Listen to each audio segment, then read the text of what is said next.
매주 월요일 박지원 의원과 함께하는 고품격 정치 토크, 박지원의 정치의 품격. 오늘부터는 정치평론가라고 부르겠습니다. 박지원 전 의원 나와 계십니다. 안녕하세요. 네, 안녕하세요. 그래도 뭐 영원한 현역이시죠? 그렇습니다. 기분이 어떠세요? 지난 토요일 날 자고 나니까 신분이 바뀌어서 전 의원이 되더라고요. 그러니까요. 처음 인터뷰하시는 거잖아요, 사실. 그렇죠. 전 의원이 된 다음에. 기분이 기념으로 하는 겁니다. 기분이 안 좋으시진 않죠? 그래도 홀가분하신 게 좀 있죠? 할 만큼 했는데요. 그리고 이제 뭐 선거 끝난 것도 45일 되니까 이제 어제 처음으로 김대중 2호 여사님께 가서 인사드리고 예. 또 제 아내한테 찾아가서 인사드리고 조금 훌쩍하고 그러셨어요? 그래서 교회도 가서 세eden 교회에 가서 소강성 목사님의 설교를 듣고 나니까 죽음보다 더 강한 사랑이 얼마나 중요하다는 것을 느껴서 그냥 재밌게 삽니다. 근데 앞으로는 원래도 사실은 그 당에 상관없이 시원시원하게 말씀하시는 스타일이셨잖아요. 그렇죠. 어떻게, 제가 할 말 못하면 뭐가 되겠어요. 앞으로는 더 시원시원해지시지 않을까. 그래요. 사실 지금 보수와 진보, 좌파 우파가 갈등을 하고 있는데 이러한 것을 제 나름대로 얘기를 하려고 합니다. 그래서 과연 이렇게 갈등 속에서 박지원이 뭐라고 하는가 하는 것을 한번 궁금해하고 찾아볼 수 있도록 역할을 하는 것이 제가 할 일이다 그렇게 생각합니다. 한마디 하시면은 워낙 기사가 많이 돼가지고 항상 앞으로도 기대해 보겠습니다. 오늘 몇 가지 얘기 이제 정치 현안들 얘기를 해야 되는데 민주당 쪽 얘기부터 해볼게요. 그 윤미향 당선인 기자회견 보셨죠? 지난주에. 굉장히 똑똑하고 야무지게 당당하게 얘기를 하더라고요. 저는 국민은 어떤 내용보다는 그 태도에 방점을 찍는데 어떻게 받아들였는가 하는 것을 보니까 비교적 언론에서는 해명이 잘 됐다. 또 저도 해명을 하는구나라고 했습니다. 아직 지금 오늘 아침 문제 제기를 하고 있는 언론은 2014년 제1교표 학생 후원금이 소명 안 됐고 또 마찬가지로 2014년 이전 개인 모금 관계는 거론하지 않았다. 언론에서 이렇게 제기를 하고 있지만은 한편 딸이 김복동 할머니의 장학금을 받아서 학교를 갔다. 이런 문제에 대해서는 조선일보가 보도했는데 이건 아니다 하고 당장 SNS를 통해서 해명을 하니까 의원된 신문으로 이제 의혹에 대해서 제기하는 것은 당당하게 해명하는 것 아니냐 이런 보도입니다. 그런데 제가 보니까 순서대로 하면은 이용수 할머님도 검찰 수사를 보자. 또 우리 윤미향 당선인 지금 의원이네. 자세한 것은 검찰에서 할 테니까 거기 가서 소명하겠다. 심지어 민주당이야 당연히 검찰 수사 결과를 보고하자라고 했는데 조금 헷갈리는 게 통합당은 곽상도 위원장은 이것도 검찰의 수사를 해라 이렇게 요구하는가 하면은 주호영 원내대표는 의원직 사퇴해라라고 하는 건데 결국 이 지금 현재 거론되는 4개의 주체들이 다 검찰 수사를 지켜보자는 거예요. 그리고 사실 이용수 할머님의 주장과 또 윤미향 의원의 해명이 다 확인할 길이 없어요. 그런다고 하면은 검찰 수사를 보자 이 네 곳에서 그렇게 얘기를 하는데 또 한편 일부 국민들은 어떻게 검찰 수사를 믿느냐. 지금 안 믿을 수가 없는 게 누가 조사를 하겠어요. 그래서 저는 이 이상 정쟁으로 가지 말고 물론 언론은 의혹이 있으면 보도를 하지만은 그것은 윤미향 의원이 대처를 할 거고 검찰 수사를 빨리 촉구해서 거기에서 결과가 나오면은 통합당은 국정조사를 하자. 그 결과를 보고 해야죠. 뭐 특검을 하건 국정조사를 하건 뭘 하건 검찰 수사를 지켜보는 것이 원칙이다. 저는 그렇게 생각합니다. 일단 검찰 수사를 보자. 그렇죠. 그런데 이제 네 교수의 주장이 다 다른데 거기에 다 공통적으로 검찰 조사가 나와요. 근데 이제 검찰 조사를 기다리는 기간 동안에 이게 뭐 하루 이틀 만에 나오지는 않을 거 아니에요. 아무리 그래도 검찰 조사를 기다리는 기간 동안에 그 윤미향 의원이 의원으로서의 역할을 제대로 수행할 수 있겠느냐, 뭐 이런 비판이 나오는 건 또 사실 아니겠습니까? 물론 비판은 하지만은 예. 의원은 의원이죠. 그런데 그러한 것을 본격적으로 만약에 의원직을 빙자해서 네. 검찰 수사에 협조를 하지 않는다고 하면은 국민적 비판이 있겠지만은 네. 의원직을 수행하면서 네. 검찰 수사를 성실히 받는다고 하면은 그건 어떻게 해요? 그러면은 의원을 하면서 적극적으로 검찰 수사에 응해라. 당연히 그래야죠. 예. 그리고 그 결과를 보자. 그렇죠. 일단 예. 박지원 전 의원께서의 결론은 그거네요, 그죠? 그냥 박지원 의원이라고 불러세요. 한 번 의원은 영원히 의원이.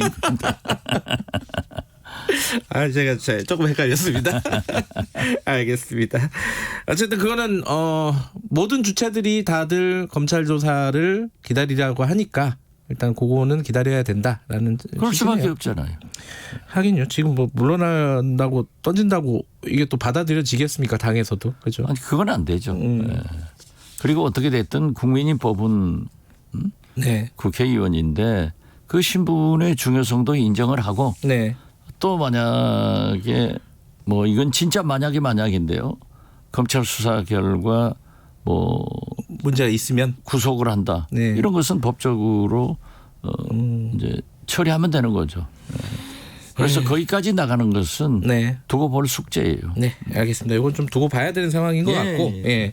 그러나 한편은 이렇게 정정으로 가면은 결국 일본 보수 우익에게 구실을 주기 때문에 네. 정치권에서도 굉장히 절제를 해야 된다. 이렇게 말씀드립니다. 절제를 해야 된다. 근데 절제가 될지는 잘 모르겠습니다. 그렇죠. 예, 그거는 뭐.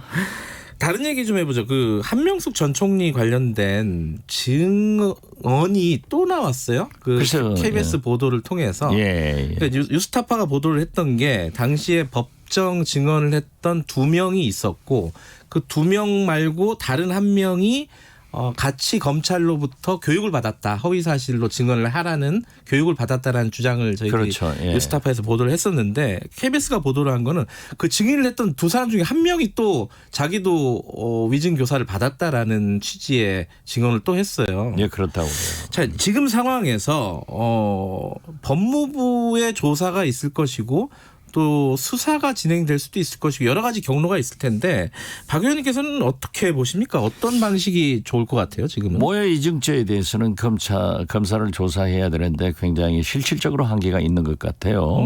그리고 일부에서는 공수처에서 네. 해야 된다. 네. 이런 얘기도 있지만은 제가 볼 때는 공수처는 굉장히 그 출범이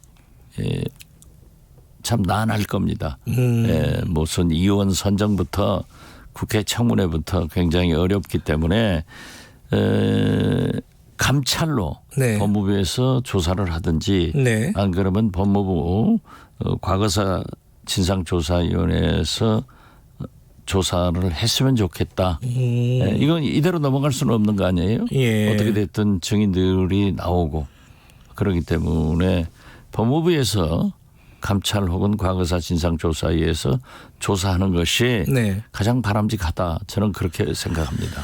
추미애 장관이 이제 조사를 해봐야 되겠다라는 취지로 얘기는 했어요. 네. 그럼 추미애 장관이 얘기한 것도 지금 말씀하신 그런 감찰을 염두에 두고 얘기를 한 걸까요? 제가 답변하는 현장에 있었습니다만 네. 조사의 당위성은 네. 설명을 했지만은 네. 어떤 방법으로 조사를 해야겠다 하는 것은 말씀 안 했어요. 예. 그렇기 때문에 이제 국민이 납득할 만한 상식선에서 법적 검토를 해야 되는데 네. 그 모해 이중죄 조사는 검찰에서 해야 되는데 검사가 하겠느냐? 검사가 검사를 해야 되는 거잖아요. 그렇죠. 조사를. 예. 예. 그렇기 때문에 저는 법무부 감찰이나 진상조사위원회가 조사하는 것이 바람직하다 이렇게 생각합니다. 이게 법무부 감찰이나 뭐 과거사에 이런 식으로 조사를 이 사실은 이건 의지를 갖고 조사를 해야 되는 부분이잖아요. 당연히 그렇죠. 근데 추미애 장관은 그런 의지가 있을까요? 어떻게 보십니까? 저는 이 의지가 있다고 봅니다. 어떤 측면에서요? 그렇게 당당하게 첫 질문에 네. 그렇게 말씀을 하고 나온 것은 또 그 자료를 보면서 말씀을 하시더라고요. 답변을 하시더라고요. 네. 그러면 우리 법사위가 열리니까 예. 이러한 질문이 예상되겠다 해서 준비한 거 아니에요? 그렇다면 상당한 검토가 있었다. 네. 저는 그렇게 봅니다. 상당한 검토가 있었다. 그렇죠. 개인의 어떤 즉흥적인 발언이 아니다. 추미애 아니죠. 장관. 추미애 장관이 법무부 장관으로서 법조인으로서의 답변이 아니라 네. 법무부 자체 내의 상당한 준비가 있었으니까 네. 원고를 보시면서 답변을 하시더라. 그럼 법무부 자체 내에 어떤 논의가 있었을 것이다. 저는 그렇게 봅니다. 지금 방금 공수처가 출범이 그렇게 쉽지는 않을 거다. 보통 지금 예정은 7월이잖아요. 7월이죠. 7월에 출범할 수 있을 것 같으세요? 저는 어둡게 보는데요. 어둡게 왜냐하면 보세요? 추천위원이 네. 7분인데 네. 그 추천위원 때문에 통합당과 네. 미래한국당이 뭐 굉장히 이제 합당을 고려했잖아요. 네. 그러나 민주당이 시민당과 합당을 하면서 국민적 압박이 있으니까 결국 통합을 했단 말이에요. 네. 그러면은 이제 여야 예. 추천을 하기 때문에 그 추천위원이 7인 위원회에서 6분이 해야 돼요. 네. 그러니까 굉장히 만약에 통합당에서 한 사람 추천했다고 하면은 나머지 6의원이 특정인을 추천할 수 있는데 네. 그렇게 과연 잘 될까? 또 그리고 공수처장은 인사청문회를 하게 돼 있잖아요. 네. 거기에서도 상당히 이제 문제가 될 것이다. 그래서 이 부분에 대해서는 검찰과 네. 통합당이 이심전심으로 뭔가가 통하고 있지 않을까 저는 그렇게 봅니다. 검찰과 통합당이 뭔가 공수처를 조금 출범을 연기시키는데 이심전심을 보일 것이다 이런 뜻이세요? 그런 가능성도 있다 이거죠. 왜냐하면 지금 현재 공수처 출범을 가장 반대하는 것은 통합당이고 검찰이거든요. 혹시 이거는 길게 여쭤볼 건 아니고 그 공수처장 누가 될지 염두에 두시는 분 있으세요? 마음속으로? 저는 예상되시는 분? 제가 안 되는 것은 사실입니다. 그렇군요. 몰랐습니다. 그 비슷한 얘기인데 지금 여쭤볼 게 21대 국회 원구성 얘기요. 네. 이게 지금 줄다리기가 막 시작이 됐지 않습니까? 원내대표들 만나고 그리고 지금 법사위하고 예결위는 뭐 민주당이 가져가야 된다 이런 처음에 선전포고도 있었고요. 어떻게 될 것 같으세요? 지금 6월 5일 개원 그 뒤에 뭐 원구성 이게 제대로 될까요? 법 시한 안에? 본래 이제 원구성의 법정 기일은 6월 5일입니다. 법정 기일이요? 예. 원구성은 6월 8일 아닌가요? 아니요. 6월 5일 날 하는 것은 네. 의장과 네네. 부의장을 선출하는 그렇죠. 원구성이 되는 겁니다. 그러면 원구성이 되는 거고. 그리고 6월 8일까지 상임위원장을 하게 돼 있는데 네. 어떠한 경우에도 지금 현재 의장, 네. 여야 부의장 후보들은 결정된 거 아니에요? 그렇죠. 그래서 제가 처음부터 얘기했지만은 제가 3번 해봤습니다. 이 원구성을. 웃고 만나서 네. 그때부터 한바탕 하는 거예요. 원내대표가 싸우는 것은 그냥 과정이지 네. 결과는 아닙니다. 네. 그래서 저는 6월 5일 날 김태년 민주당 원내대표가 얘기하듯 원구성은 한다. 아마 주호영 대표도 거기에 응하지 않을 수 없을 겁니다. 또 연기하느냐 못하느냐 이 국민이 용납하지 않거든요. 그래서 6월 5일 날 일단 의장 두 부의장은 선출해서 네. 구성을 하고 네. 6월 8일까지 상임위원장을 선출해야 되는데 네. 어떠한 경우도 저부터 그랬어요. 문재인 대통령의 법과 제도에 의한 개혁을 위해서는 법사위원장을 민주당이 가져야 한다. 또 코로나 경제위기 극복을 위해서는 예결위원장도 민주당이 가져야 된다. 네. 이게 지금 문제 아니에요? 예. 그래서 그러한 것은 아마 타협을 해낼 거예요. 그래서 이제 알토란 같은 적과 꿀이 흐르는 그런 좋은 상임위를 과감하게 예.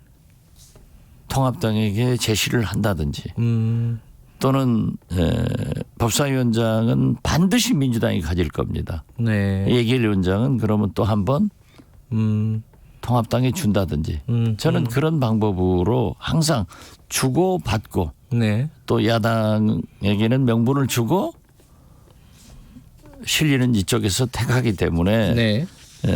그런 방법도 있겠지만은 네. 제가 아는 민주당의 현재의 분위기나 네.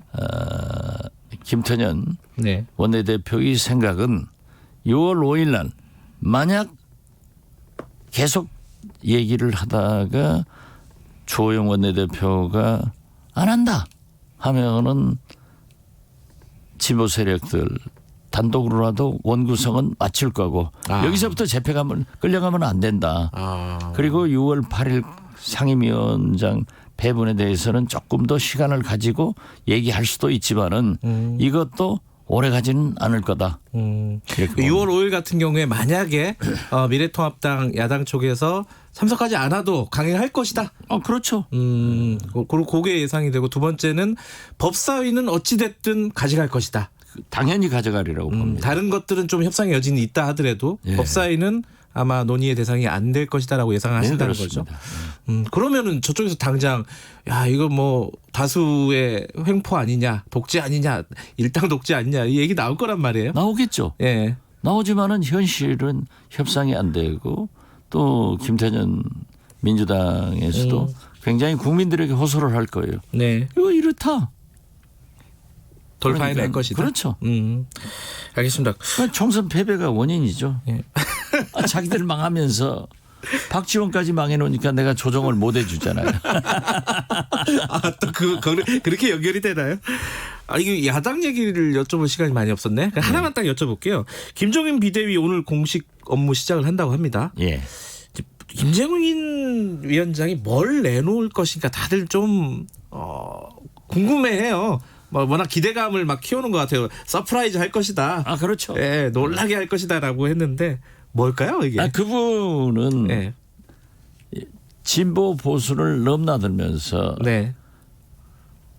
보수에 가 있을 때는 진보적 정책을 아주 간결하고 강한 네. 메시지를 내놓습니다. 네. 항상 그랬어요. 네. 그렇기 때문에 민주당이 이 페이스에 말려들면은 굉장히 어려워질 겁니다. 저는. 그래서 지금 언론에서는 기본소득제 그 얘기 많이 하더라고요. 많이 하더라고요. 예. 뭐 지금 현재 얼마나 그게 필요하지 않습니까? 네. 예, 그래서 그러한 충격적인 것을 내놓을 것은 물론 네. 상당히 그 강한 메시지와 간결한 그리고 경제적인 이런 소위 진보들이 쓰는 정책을 과감하게 낼 테니까 네. 민주당도 대처를 잘해야죠. 김종인 비대위 체제에 대해서 좀 회의적이지 않으셨나요? 박지원 의원께서는? 저는 회의적이었죠. 예. 지금도 그러나 지금도 그래요? 저는 지금도 그렇습니다. 그렇지만은 이 처음 출발하면서는 강한 또 보통 진보가 사용하는 그런 정책과 용어들을 과감하게 내놓음으로써 네. 굉장히 헷갈리게 할 것이다. 그렇지만은 또 그러한 정책을 내면은 네. 심지어 보수 자유 이런 말씀 하지 마라. 네. 이런 얘기를 하는데 그 원조 보수 예. 이런 분들은 강하게 반발을 하기 때문에 지금은 영파워로 젊은 사람들과 끌고 갈 수 네. 있지만은 그게 상당히 어렵게 전개될 것이다. 네. 저는 그렇게 봅니다. 알겠습니다. 6726님이요. 정치 10단 박지원 의원님 영원한 팬입니다. 앞으로 쉬시면서 좋은 평론 부탁드립니다. 이런 말씀. 언제 10단으로 또 승단을 하셨습니까? 오늘 아침에 됐습니다. 1816님도 정문 일침 기대합니다. 10단이니까 믿어요. 아, 다들 10단이라고 생각하시는군요. 예. 금방 또 오늘부터 10단으로 불러주십시오. 알겠습니다. 정치 10단 박지원 의원이었습니다. 고맙습니다. 네, 감사합니다.